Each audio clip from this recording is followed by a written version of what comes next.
Hello folks, Dave Mayo here from HackYourGut.com, and today we're going to talk about the Autoimmune Protocol. And we're going to cover a hidden food that most people doing an Autoimmune Protocol are eating that they should probably eliminate from their diet. So before we begin, what is the Autoimmune Protocol? The Autoimmune Protocol is a dietary approach where you eliminate foods that can kind of contribute to intestinal inflammation that may help trigger autoimmune disease as well as intestinal permeability, eliminating these foods for a while and then over time reintroducing them to find your specific triggers for your autoimmune symptoms. Now, there's not a great deal of evidence that this is going to cure an autoimmune disease. Theoretically, it should help at the very least ameliorate some symptoms, especially if your autoimmune disease has manifestations in the gut. So what are we eliminating in an autoimmune protocol? Generally speaking, it seems to be a lot of foods with potential quote-unquote plant toxins. We're talking about nightshades. They have a high amount of what are called saponins. Saponins soap, so they kind of act like a soap in your gut and they can cause gut problems. Lectins can be problematic as well for some people.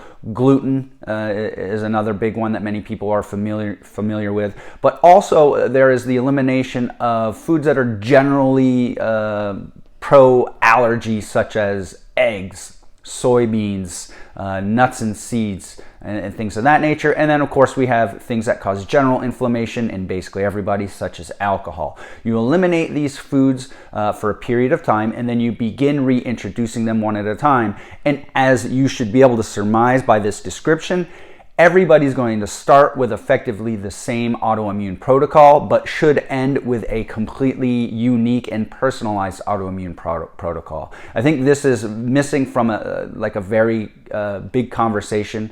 You know, you have people doing carnivore that are seeing amazing improvements in their autoimmune symptoms. A lot of the times it's stated that they're curing that, but I don't know that that's necessarily true. But if you go from having, you know, a 9 out of 10 levels of symptoms of autoimmune disease and changing your diet brings you down to a 4 or 5, that's pretty amazing. I don't think you should make light of that. But the important part is you're supposed to move beyond the elimination phase and start reintroducing foods and find out what your personal triggers are. You know, again, as I bring up the carnivore diet, a lot of people say, you know, this cured me of my autoimmune disease. The problem is there are an equal number of vegans who have quote unquote been cured of their autoimmune disease by going vegan. So there is a high level of individuality with diet, what causes inflammation for you, regulated by your genes, your microbiome, your everyday habits.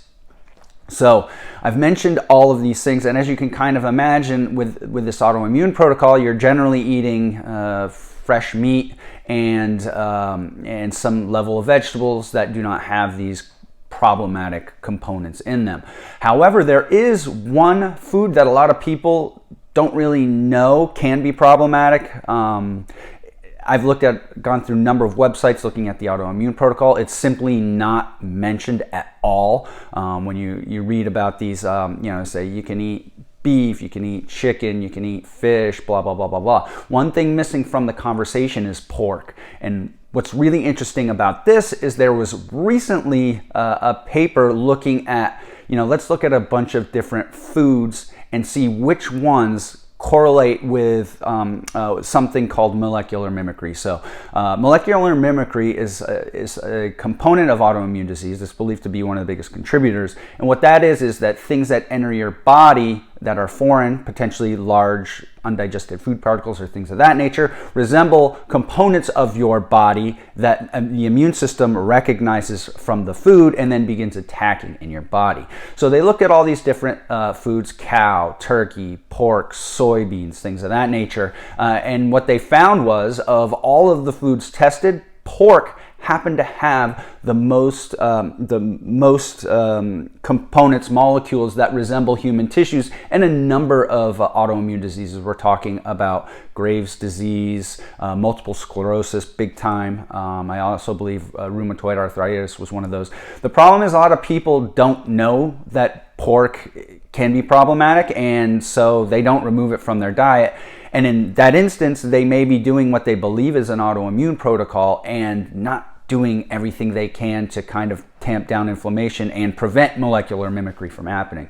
So it's probably a good idea to also remove pork during that elimination phase. Doesn't mean you need to do it for forever. Another one I would generally recognize that people should remove is, in some people at the very least, red meat. Red meat contains a sialic acid that we do not have, and when it gets into our bodies it can cause inflammation. There are human studies, although not clinical trials showing this, but there are studies showing that the level of inflammation measured by CRP correlates to the amount of sialic acid intake from red meat, which is new 5GC.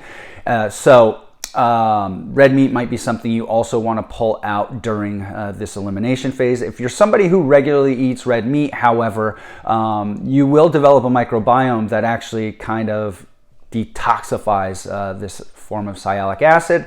So if you're a regular meat eater, you may want to remove it. If you are somebody who never really ate that much red meat, but when you get shuttled into the autoimmune protocol, you begin eating a lot of it because you've removed a lot of other foods, this can actually prevent you from getting better. So generally speaking, red meat may be problematic, and it seems by this paper, which I'll post down below in the comments, that pork is something you absolutely should remove from the elimination phase of the autoimmune protocol. So that basically does it. I'm getting better at keeping these brief. So if you have any questions, comments, or constructive criticisms, put them in the comment section below. If you like this, feel it's helpful to other people, and you want to see more videos like it, please like it or share it on social media. Thank you very much, and have a good day.